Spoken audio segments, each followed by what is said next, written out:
All right, everybody, welcome. I'm still doing a bit of setting up, but if you can hear the sound of my voice, raise your hand in the GoToWebinar. I know how to raise my hand control panel. Everybody knows how to do that these days, I guess. Well, most people do. Thank you very much. Makes it seem like I'm talking to somebody. All right. All right, well, welcome. My name is Michael Devlin, and this is How to Launch a Successful Real Estate Career. And make sure I'm doing this right. All right.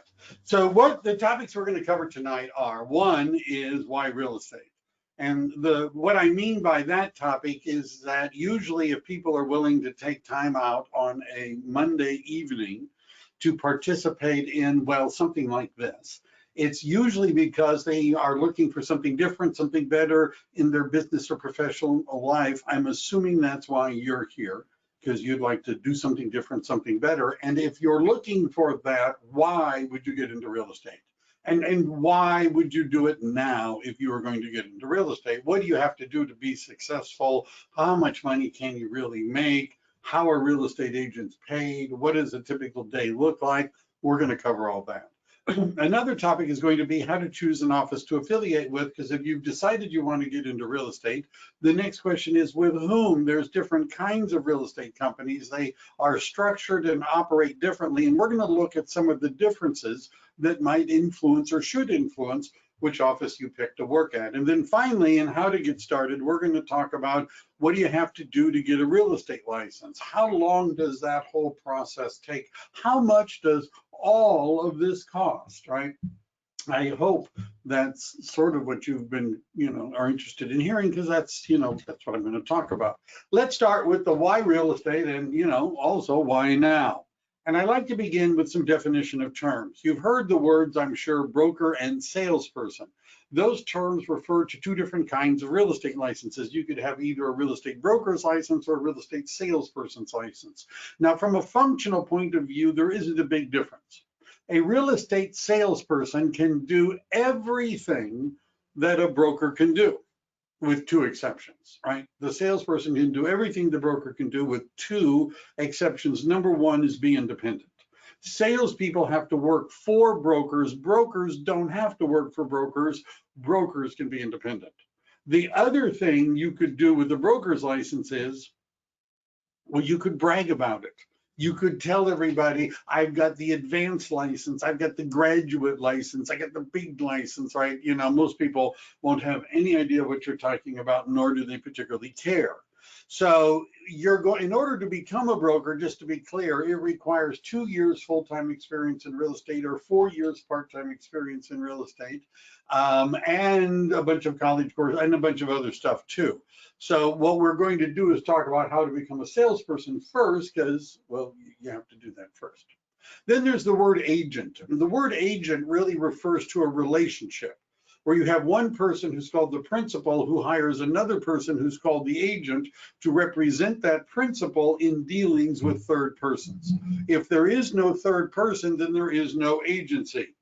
Now, the reason I bring this up is because there's a difference between I'll give you an example. Many times over the years, a person getting their real estate license or somebody with a real estate license will come to me and say, if I get into real estate and then I decide I'd like to buy a house for myself or my family, can I be my own agent in the transaction? Right? I've been asked that question many times, and technically and legally, the answer is no. Because by definition, agents represent other people.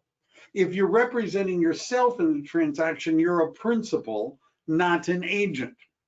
Now, that was an accurate, however, somewhat legally technical explanation. And I also know that really wasn't the question they were asking me, right? I mean, that's what they said, but that's not really the question. The question they were asking me was this: if I get my real estate license and I decide to buy a house for myself or my family, can I save money on the commission? That's really the question they were asking, and the answer is yes. It's not because you're acting as an agent, however, because you're not. You're a principal in the transaction. It's because you're a licensee. And when we use the term licensee, we're referring to anybody with a real estate license, a real estate broker's license, a real estate salesperson's license. And through that professional status, you could save money on the commission, but you're still not acting as an agent in that transaction. And then there's the word realtor. The word realtor is a copyrighted designation of the National Association of Realtors, which is a trade association, which is kind of like a union, right? Kind of like a union. And think of it like the Teamsters Union, right? For those of you unfamiliar, the Teamsters Union is a union you might drive if you were a truck driver, let's say. There are a lot of other things, but let's just stick with that. So do you have to join the Teamsters Union if you want to drive trucks commercially? Do you have to join the union? The answer is no, you don't have to join the union. What do you need? You need the license, right? If you have the commercial license, you can drive commercial trucks. If you don't, you can't. You don't have to join the union. You might choose to join the union. There are certain jobs you won't get unless you're a member of the union. They have training and retirement and insurance. They got stuff, right, that you might be able to use. So the Realtor Union, which is the Association of Realtors, the law does not require that you join the Association of Realtors, right? They don't. You just need the license. However, and I'm going to explain this in more detail later, if you're selling residential property 1 to 4 unit, you're probably going to have to join the union, right? What can you do if you get a real estate license? I bet you already know that you could help somebody buy or sell residential property and get paid a commission. I bet you already knew that. The same is true for commercial real estate. We do commercial real estate. People oftentimes are saying to me, I don't want to sell homes. I don't want to work on the evenings and weekends. I don't want people, going to people's houses. I don't want to do any of that. Business hours with business people, that's all I want to do, right? How do I get a commercial real estate license? I get asked that question. And the answer is, there's no such thing as a commercial real estate license. There's just a real estate license. And if you have a real estate license, you can sell residential real estate, you can sell commercial real estate, you can do loans, right? Loan brokers, mortgage brokers, or real estate brokers, and the salespeople that work for them are real estate salespeople, and they went and got a real estate license. And in addition, they got their license endorsed by taking another course and paying another fee and passing another exam. And that's called a mortgage loan originator endorsement, which allows you to do loans. But you have to start with the same real estate license. Property management, helping people rent out commercial or residential properties. And to do that for a commission or compensation requires a real estate license. It's the same license you would get to do residential or commercial. And business opportunities are when we're selling a business, but not necessarily the real estate. Like the Harry's hardware store, the local hardware store. Harry wants to sell the store, and you know somebody that would like to own a hardware store. Okay, that's great, but Harry doesn't own the building and he doesn't own the land. And therefore, you're not actually selling real property, you're selling personal property, and you can do that also with a real estate license and be paid a commission. Primarily, we're going to talk about residential, but maybe a little commercial thrown in just for fun. So if you get a real estate license, there's different ways of having your license. You could work for a broker or you could not work for a broker, but you really need to work for a broker if you want to work. Now, the reason for this slide is that some people wonder, I do too at times. The reason for this slide is people have asked me, this is how the conversation goes. I really don't know why I'm getting my real estate license now. Everybody's always told me, I've always been interested. It seems like a good time. I got time on my hands. I'd like to go ahead and do it, but I don't know what I want to do once I get my license. Can I do that? Can I not know who I want to work for, not have a broker, none of that stuff? Can I go ahead and get the license? And the answer is yes. You can go and get a real estate license, even if you don't know what you want to do, and even if you don't have a broker lined up. They will issue you a license in non-working status. So a non-working real estate license is a lot like a non-working car, right? You got it in your garage, your friends can come over and look at it. They can even sit inside, But when they say, hey, can we go for a ride? This looks like a great car. You have to say, no, we can't. It's not, it's not a working car. So in order to perform an act for which you would be paid a real estate type of a commission, you need to have a working license, which means you need to have it affiliated with a broker. But you could get a license and keep it and renew it and do whatever you wanted to for an unlimited amount of time without actually activating it with a broker. Why are people interested in real estate? Well, one reason is freedom and independence. So I don't know if you ever worked for, I hear there are these crazy companies, right? I don't know if you've ever worked for one of them where they actually tell you what time you have to be at work each day. I mean, have you ever worked for anybody like that? It's like they have some sort of a rule, right? That everyone has to show up at a particular time, and they'll let you know when you can go on a break and when is lunch and when is lunch over, and at the end of the day, when you can go home. I believe that is called a job, right? I think that's what that's called, JOB, the journey of the broke. So being in real estate is not like having a job, right? It's much more like having your own business. The people that do best in real estate are people that always wanted to have their own business. In fact, it wouldn't hurt if you had some business acumen and understood what it meant to have a business, although many people are successful without that, but in spite of themselves. But it's much more like having a business, and the relationship that we have with the associates we're working with is not like an employer-employee arrangement. It's much more like a business consultant or a business advisor to a business owner. Right, you understand, we're not going to call you at 10 in the morning and say, hey, where are you? Right, and it's not that kind of a deal. So what are one of the biggest disadvantages of being in real estate? The biggest disadvantage, and for many people, it's freedom and independence, right? That's the biggest disadvantage. I heard a story about a guy that started at one of the tech companies, and it's his first day, and they're giving him orientations and tours and things like that. And during the lunchtime, he meets somebody who seems to have been there forever, who is telling him all about the history of the company and what they're doing and what they're not doing and all this sort of stuff. And the newbie says to the old timer, well, that's fascinating. How long have you worked here? And the old timer says, ever since they threatened to fire me. That's how long I've worked here. Right? Maybe you've met people like that, where they work just enough so that they don't get fired, right? And then on the other hand, the company pays them just enough so they don't quit, right? And they work out this sort of a sick arrangement here. Well, I'm going to say it plainly that real estate is a non-salaried, commission-only profession. And it can be a high-paying, hard job, but it can also be a very low-paying, easy one too. Financial rewards, how much money can you make in real estate? It depends on a lot of factors. How long have you been doing it? How many people you know? How good are you at it? What is the average price in your area? There are a lot of factors that go into that. But let me give you a simple example. Let's say you were to sell a $800,000 property. And the amount of commission, let's say we're just going to use 2.5% as a side of the commission, right? Sometimes it's 6, sometimes it's 5, the total commission. But if it's, let's just use 5 as an example because I can do the math.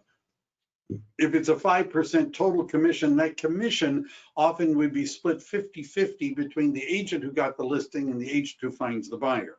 So that means that if you represented either the buyer or the seller in that transaction, you would be getting $20,000, 2.5% of $800,000. $20,000 would be the gross commission.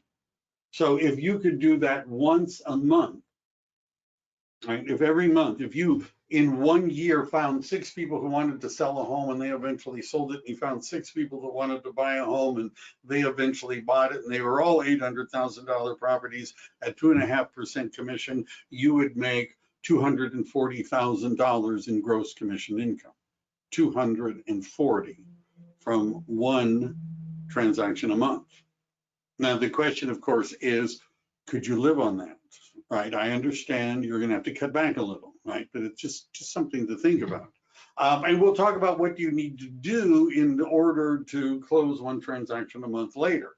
If you, by the way, depending on where you are, some of the people that I'm speaking to are in Silicon Valley, where the median price is over 1.2 for a single family home, about 1.6 for an average price in the Santa Clara County. The Bay Area, it's a little bit different. But if you were selling $1 million homes, just going to do this as an example, $1 million homes, and you sold 40 of them in 1 year, right? This might be, like a 3-year or 5-year goal, and you were to sell 40 properties in 1 year, and they were $1 million each on average, which in our area is not tough, and it was 2.5% commission, you would have grossed $1 million in commissions in that year. $1 million from 40 sales. Now, I know what some of you are probably thinking, that if you were to, crank it up and sell 40 properties and make $1 million, you'd have no idea how to spend that money, right? I'm sure that was worrying you. Well, one of the things, maybe it wasn't, but one of the things you could do with that money is invest in real estate. There's an old saying, buy land, they're not making any more of it.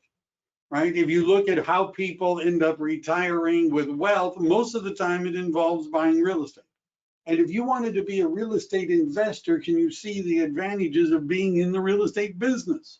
You find out about properties before other people do. You know more about what's going on, more about financing mechanisms and things like that. You understand it would make it easier for you to be a successful real estate investor. We sometimes live on our commissions, but retire on our investments.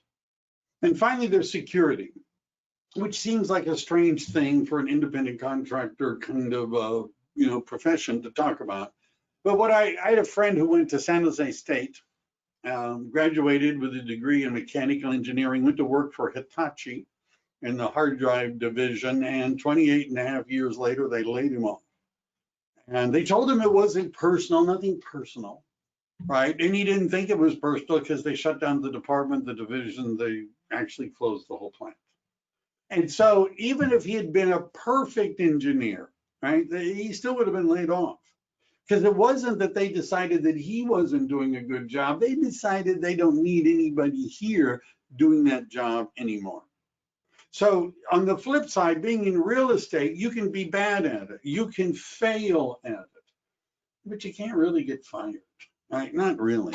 If you don't get along with us, you could take your license and go work at another office. You're an independent contractor. You could just move someplace else. If you don't get along with anyone, well, other issues may be involved, but if you don't get along with anyone, you just have to tough it out for 2 years and go get your broker's license, and then you can be alone all the time.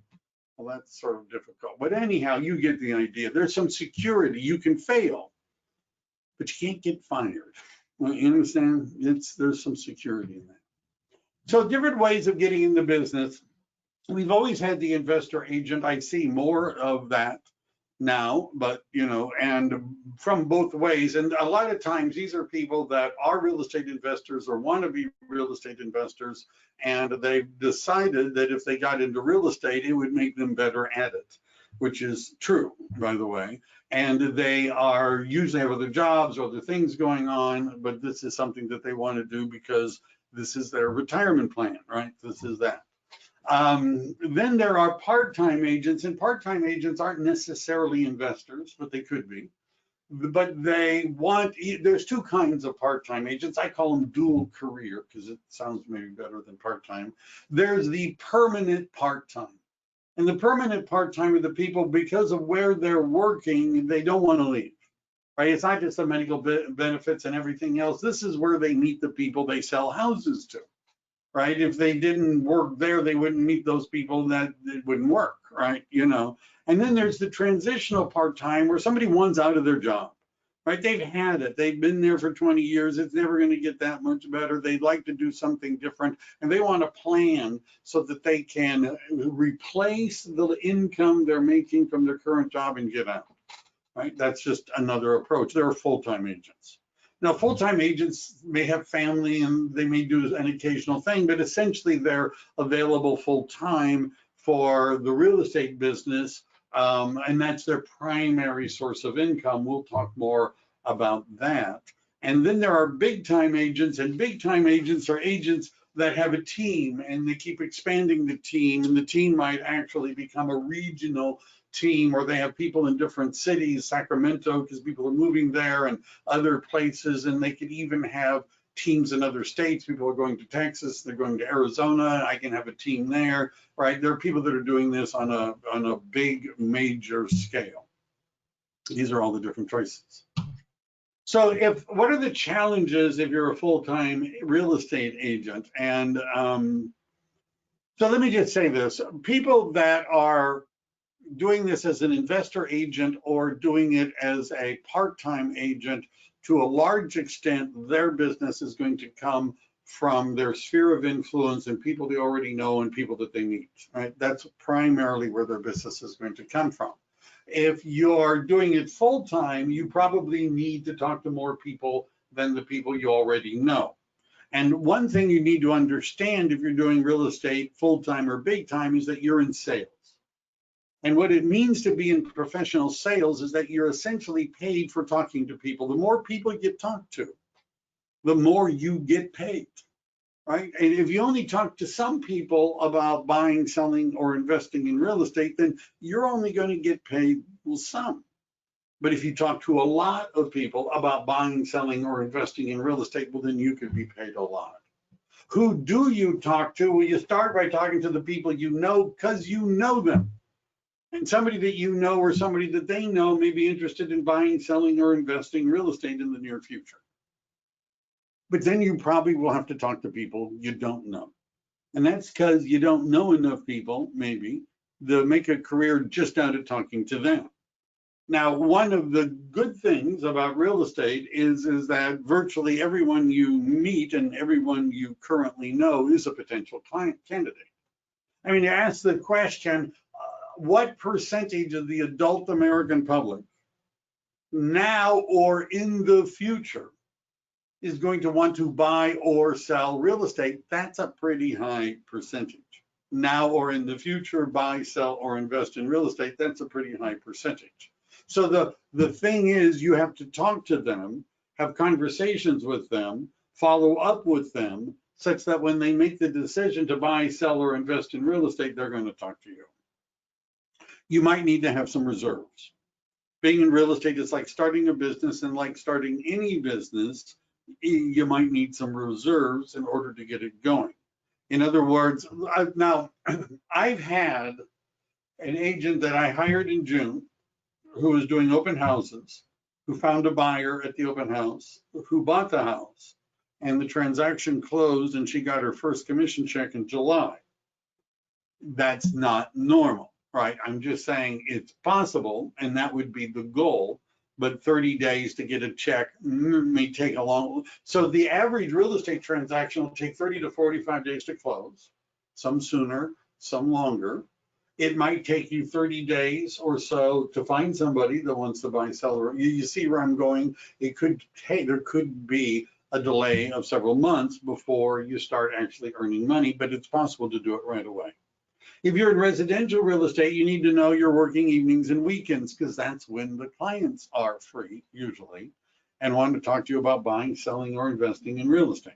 If you don't like working evenings and weekends, then don't do residential real estate, do commercial real estate, because commercial real estate is basically business hours, Monday through Friday, not evenings and weekends, because the people you're dealing with, they're in business too, a completely different element, right? But you just need to know that if it's residential, it's evenings and weekends. Commercial, not as much. You need to be a self-starter because there's nobody standing over you. Freedom is a gift not always wisely used, right? And you have to have self-discipline and be able to block out time and be able to do what you need to do without somebody necessarily watching you at every moment.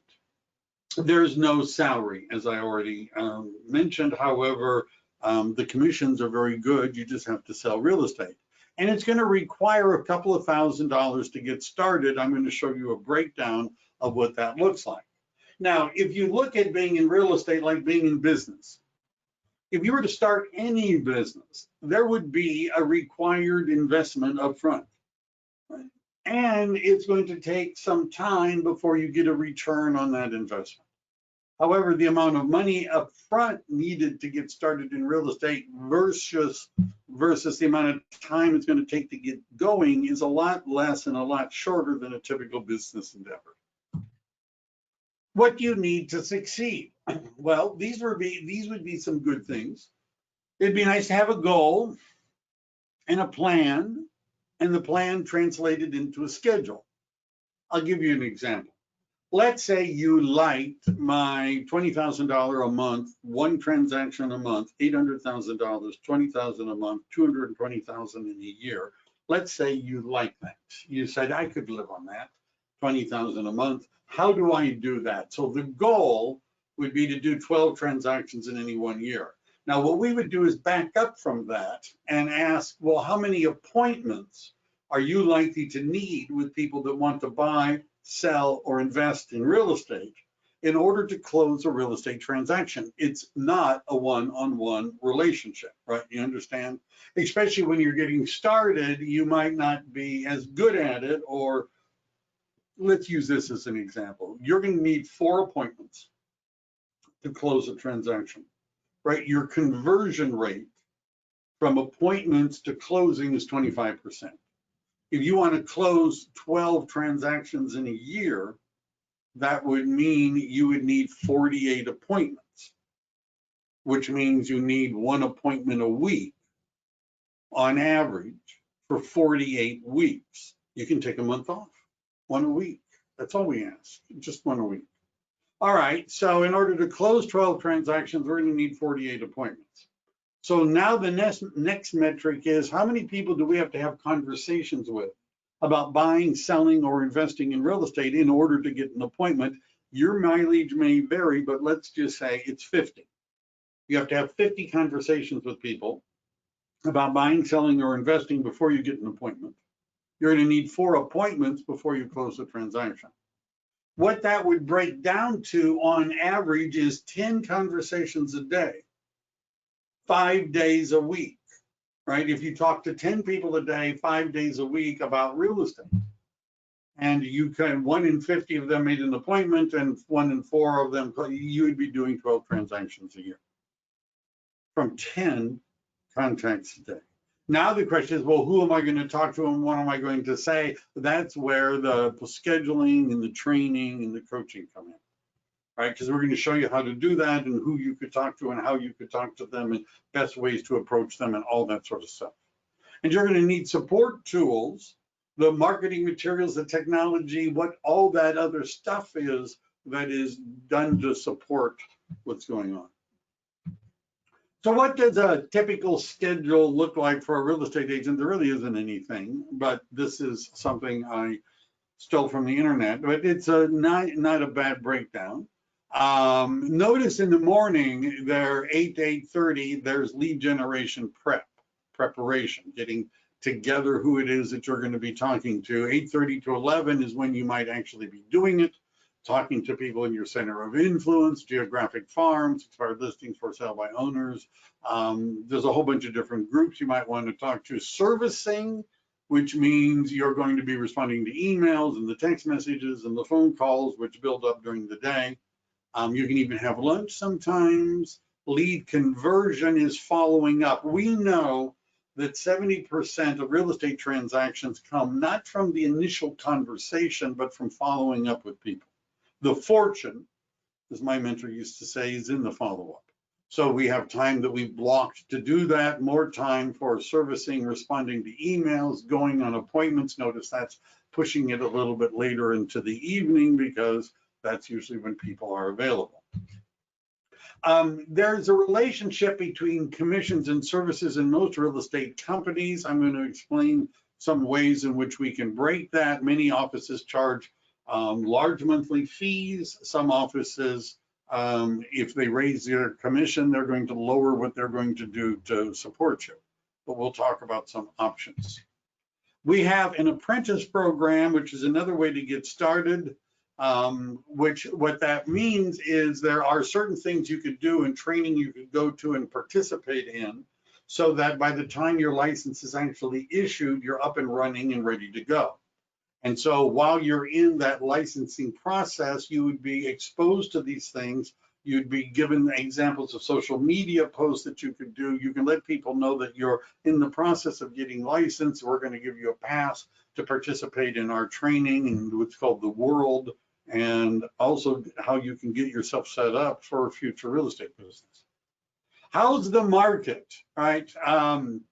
This one is from last week. It hasn't changed a lot, but last they were reporting, I think, what was back in August and September, that the sales of homes, this is for the state of California, were up 5.2% from August to September. And then we're up 21.2% from September of 2019. Sales are up in the state of California year over year by 21.2%. And at the same time, the median price of a home for the state of California was $712. This is in September, which is 17.6% higher than it was in September of 2019. It's crazy out there. Overall home sales in California were down. What is the forecast like for next year? According to the economists at the California Association of Realtors, they expect a modest increase in single-family home sales of 3.3%.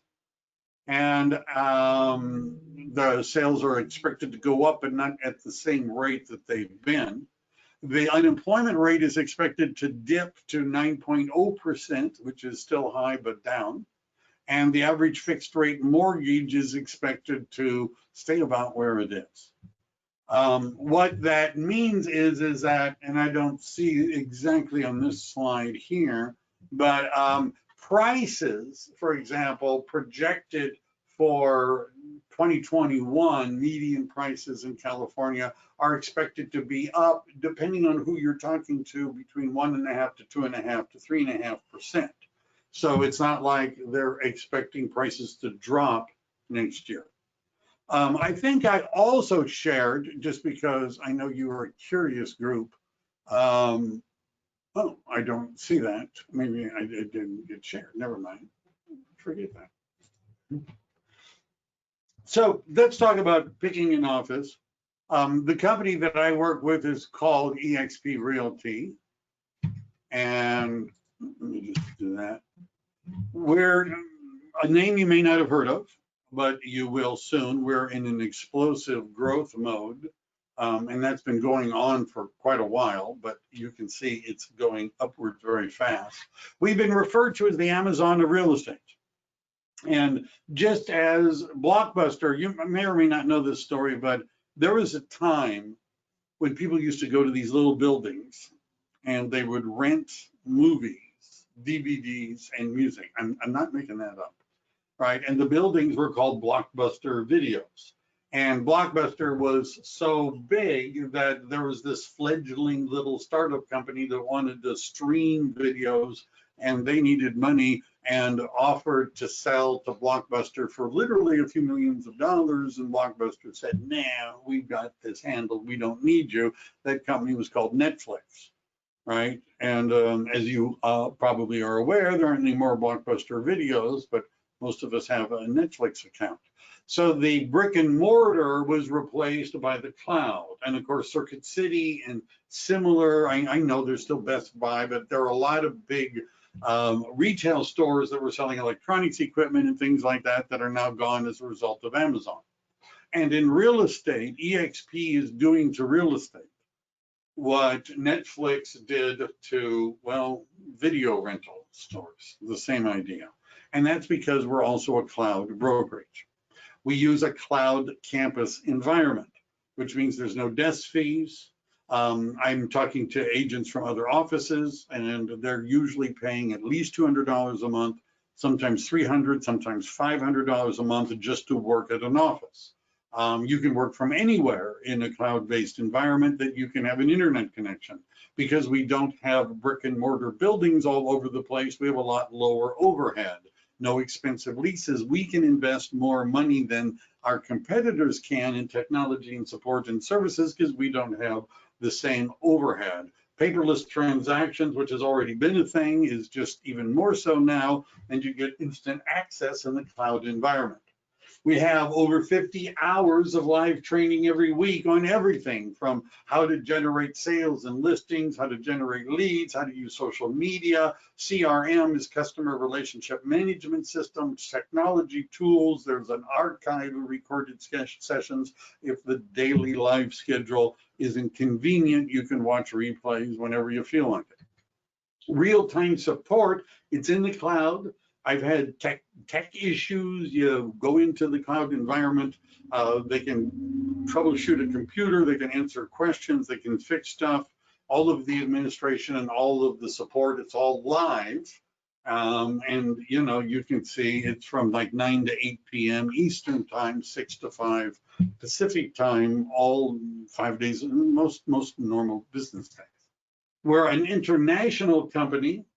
Not just in the United States and Canada, but we're expanding to Australia and England and other places around the world, but we're everywhere in the United States. And there's a lot of movement of money and people, not only within the United States, people going from California to Arizona or to Texas or to other places, and having relationships with people in those other places can help you get business. So there's also equity opportunities. Let's say you were, my background is I spent a really long time with a company called Century 21. You may have heard of them. Not as much recently as once before, but they at one time were the largest real estate company in the United States. And I also spent 7 years at a company called Keller Williams. Now, both of those are franchises. The company that owns Century 21 franchise also owns Coldwell Banker, ERA, Better Homes and Gardens, Sotheby's, Klein Realty, Zip Realty, and I'm sure I've left off one or two. Right? It's a big company. Then you have, so that's part of that group. You have Keller Williams, which is a large number of franchises. And so, and then there's Berkshire Hathaway, which is a Warren Buffett company. They own Intero and others. Now, in those environments, you never end up becoming an owner, right? I mean, it's theoretically possible you could buy a franchise, but who wants to do that? And you have to have leases and you have to have a lot of money to invest. And let's say you would just like to become a stakeholder in the company you work with. We're a publicly traded company and you get stock. And you can, I mean, you buy stock, but I'm in a system where when I close a transaction, a certain percentage of my commissions goes to the purchasing of stock. In addition, at certain levels, I can earn additional stock up to $16,000 just by achieving certain levels of production. Our stock, by the way, is off the charts. One of the reasons our stock is off the chart is we're a cloud-based company that's been around for a while. And then COVID-19 hit. And all of the big companies were scrambling and trying to figure out how are we going to do this, where we can't come into the office, how is this going to work? And they were, you know, some of them haven't figured it out yet. We were already doing it.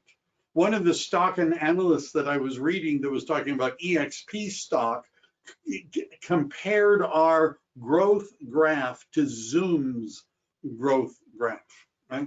I think I said that right. Because we're the cloud real estate company in a time when this is a thing. In addition to that, you get to have a voice in the company. You get to participate. There are agent advisory councils that make advice, give advice that the company listens to, and you can listen to those and participate if you wanted to. We also have a revenue share plan. And what the revenue share plan is that half of the money that EXP gets in commissions, they give back to the agents in revenue sharing. Half of all the money that the company brings in, they give back to the agents, right? So there's stock options, right? You can own stock in the company and the company will share revenues with you. We have a virtual world, the real estate office of the future. It's a cloud campus environment. And it's an avatar-based system. There are specialized departments, daily training, large-scale meetings, information sharing, All of that is done in the community because we're a big real estate company. We have all the stuff, the marketing stuff, the brochures, signs, all of the tools and systems that you'll need in order to be successful. We've been called the Amazon of real estate, right? By actually quite a few different people.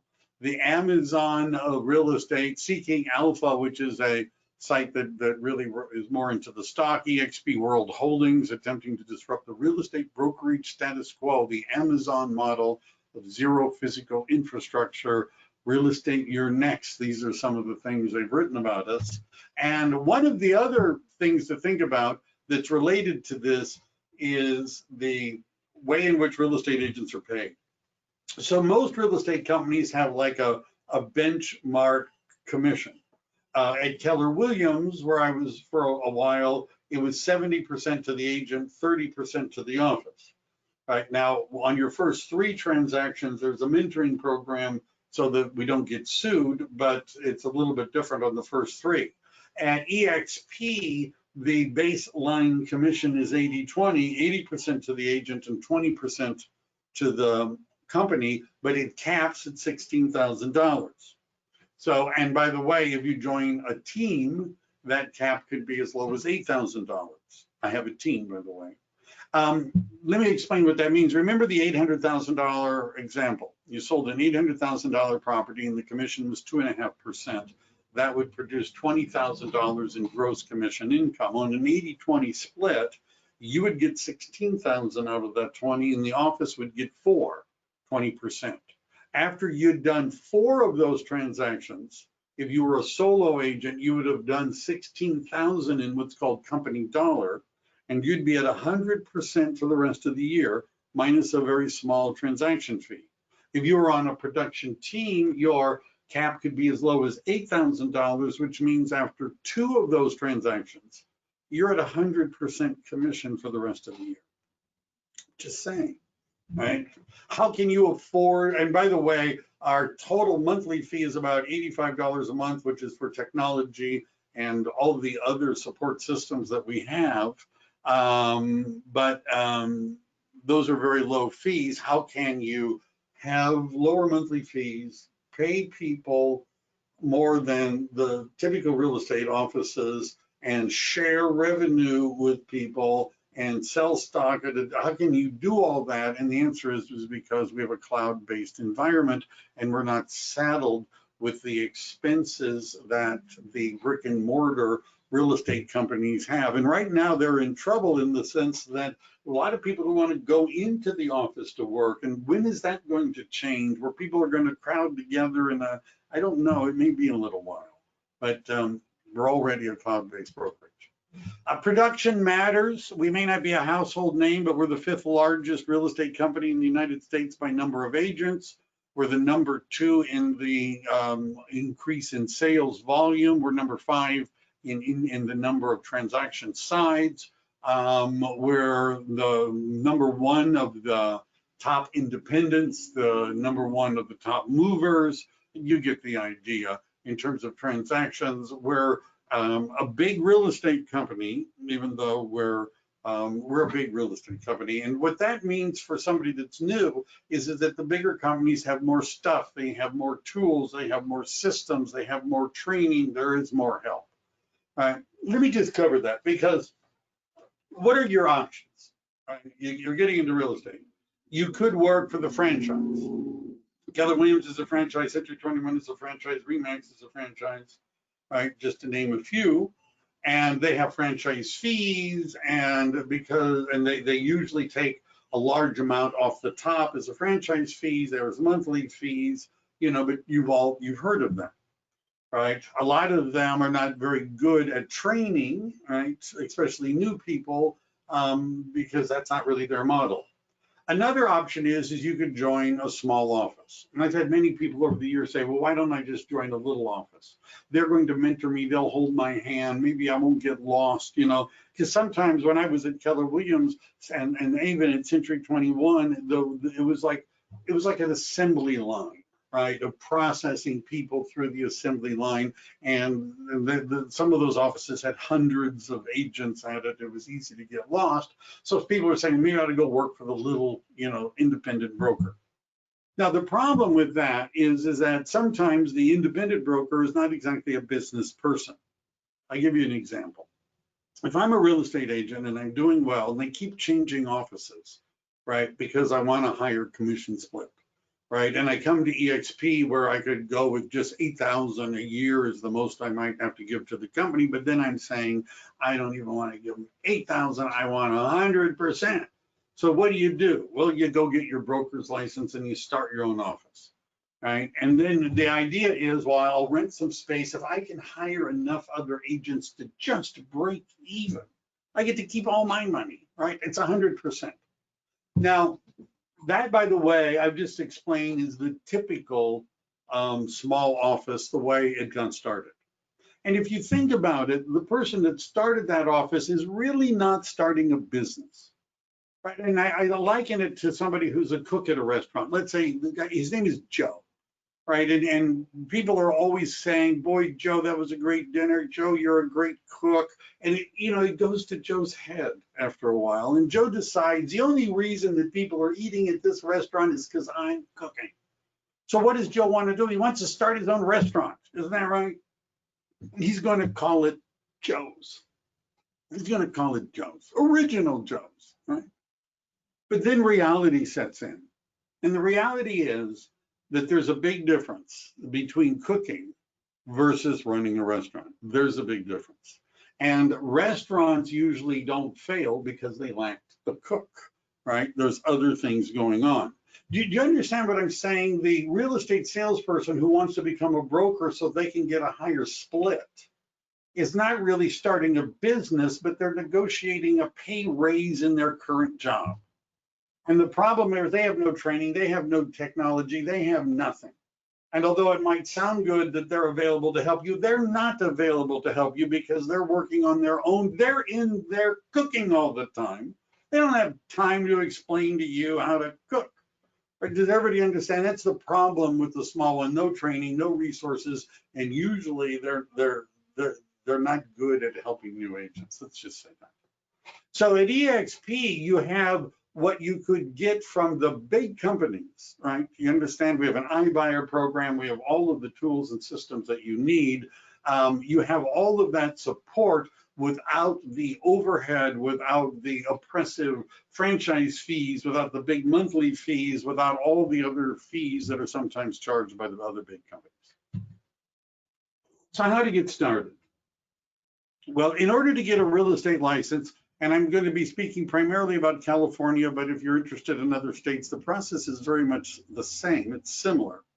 But in California, to get a real estate license, you have to do three things.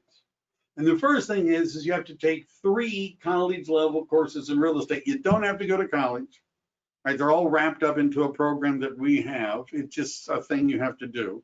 3 college-level courses in real estate. Then the second thing you have to do is take a test given by the California Department of Real Estate and pass that test. And then when you've done those 2 things, you're eligible to apply to get a real estate license. So before you can even take the exam, you're going to have to do 3 college-level courses in real estate. You have to have real estate principles, you have to have real estate practice, and then there's an elective. And the elective can be chosen from anything on this list. Now, I will point out that on this list is accounting, economics. It doesn't matter. It doesn't have to be real estate, just any economics class and business law. So if you have ever taken accounting, economics, or business law from a junior college or better, and you can get your hands on a copy of the transcript, it doesn't have to be an original. This isn't like applying to Harvard. You've got the 3rd course. And I've had people say to me, well, I've got all of them. I've got accounting, economics, and business law. What does that do for me? And the answer is not too much, other than, you're educated, because you only can use 1 from this list. You have to have real estate principles. You have to have real estate practice and 1 from this list. If you're thinking, well, I don't have accounting, economics, or business law, what am I going to do? Legal aspects of real estate. is included in our package, real estate law. By the way, that is included whether you got accounting, economics, or business law.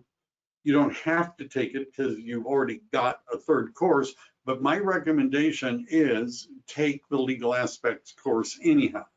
And that's because when you take the state licensing exam, they're not going to ask you very many questions about accounting, economics, or business law, but they're going to ask you a lot of questions about real estate law.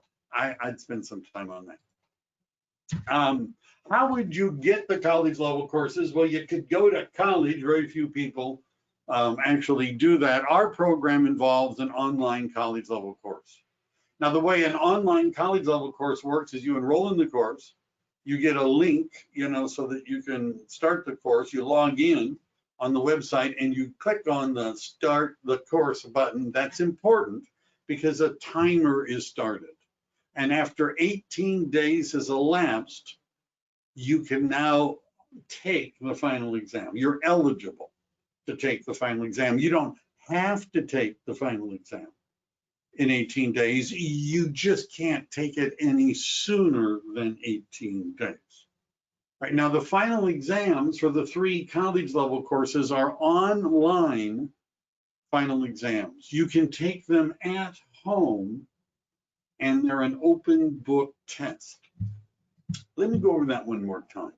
The 3 final exams that you take for the college level courses are online, at home, open book. You can cheat as much as you want to. You can cheat as much as you want. They give you 3 hours to get 75 out of 100 questions right. Did I mention that this is an open book test? The reason they make you wait 18 days to take it is you could all pass right now. We gave you a copy of the book and an internet connection and left you alone for 3 hours. You could look up 75 answers just from being a cold beginning. That would make the whole thing look like a waste of time. So they make you wait 18 days to take the final exam. And they're consecutive. You can't be doing all 3 at once. We'll cover that later. So now that you've got, just before we go on to the next segment, I want to make sure we're clear on this.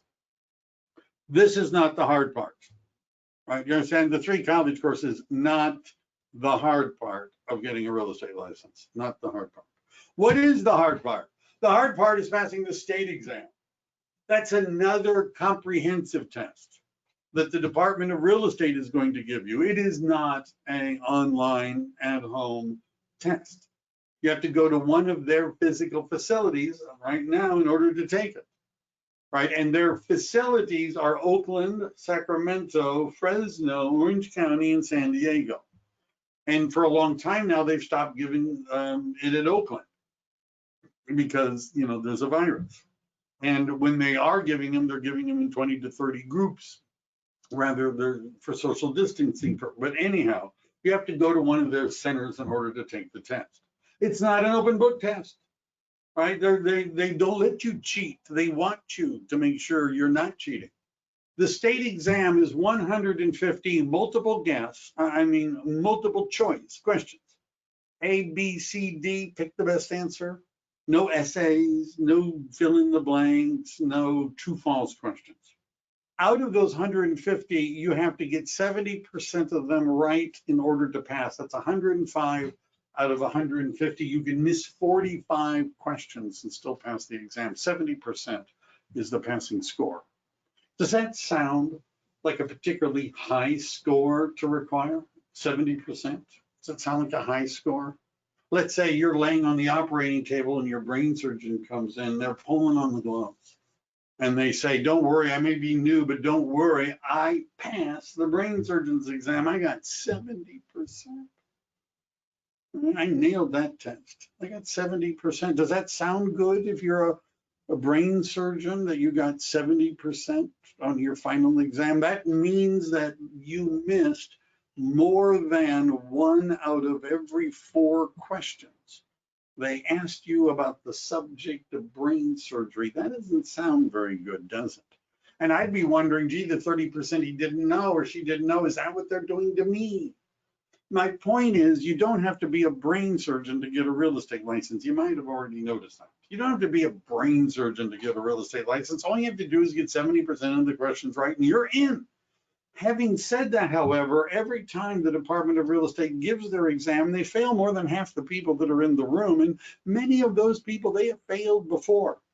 You can take the test an unlimited number of times. I've met too many people that have taken it more than 10 times. So first time takers fail way over 60, closer to 70% than 50. But you can take it again and again and again and again. Every time they give the test, more than half the people fail it. Now the question I have is, all these people that are failing the licensing exam, right? How many of them were able to successfully complete those 3 online open book, cheat as much as you want to college courses? How many of them were able to get through those 3 college courses? And the answer is they all did. They won't let you take this test until you've passed the 3 college courses.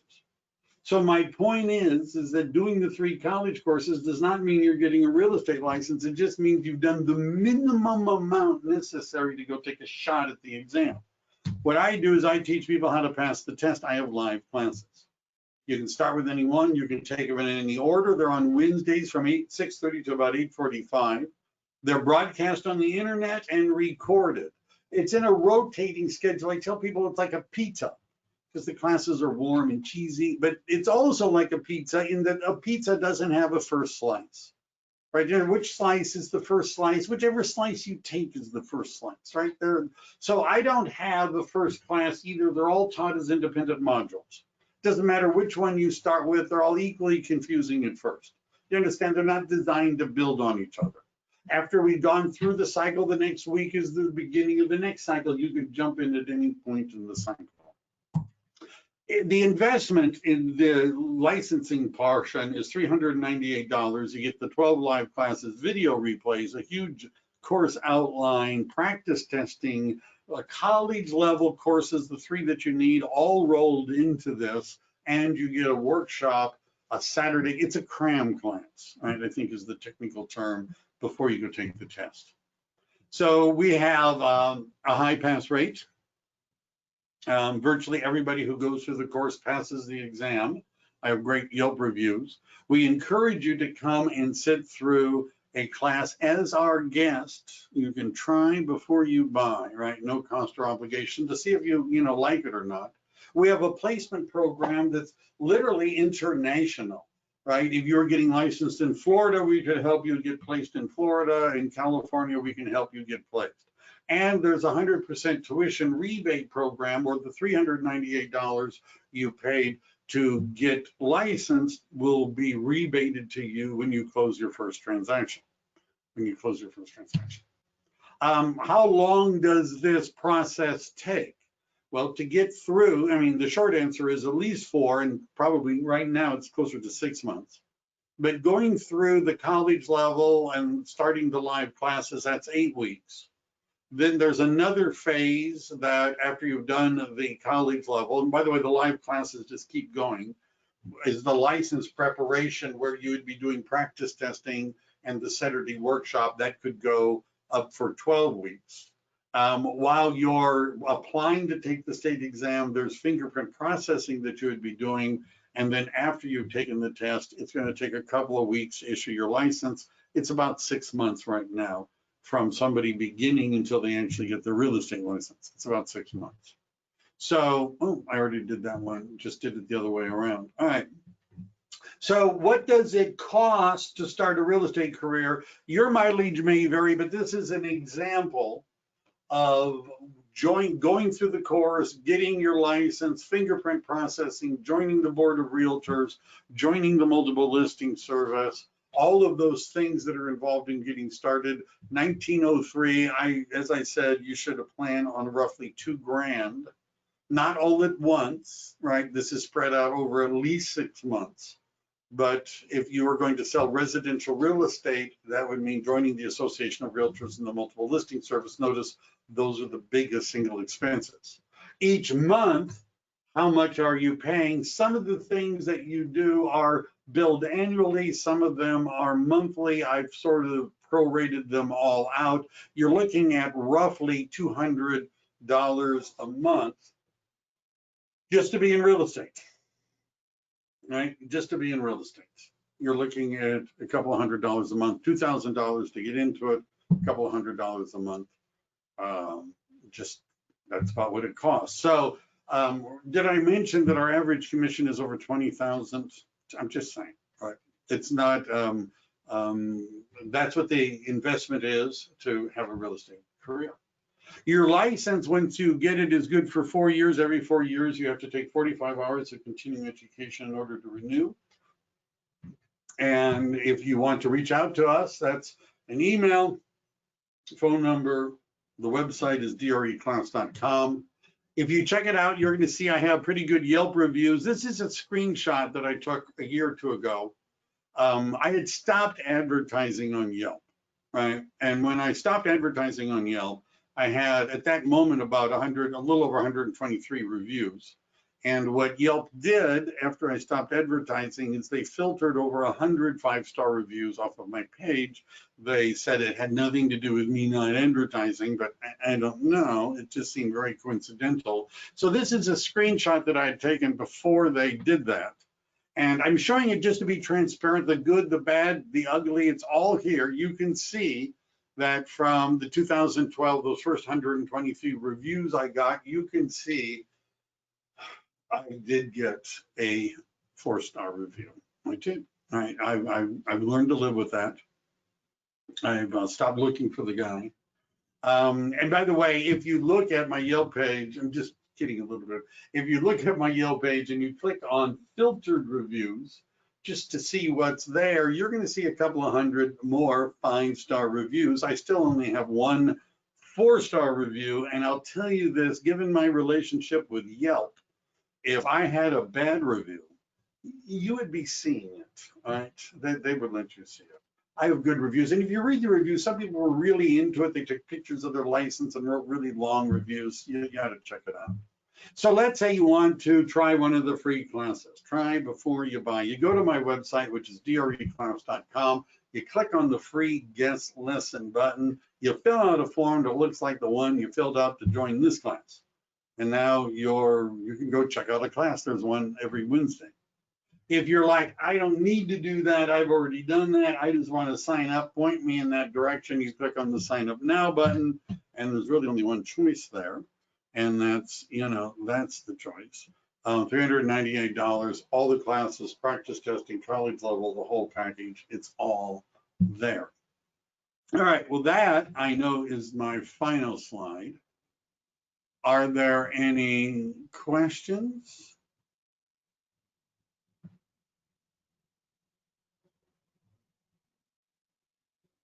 We don't see any.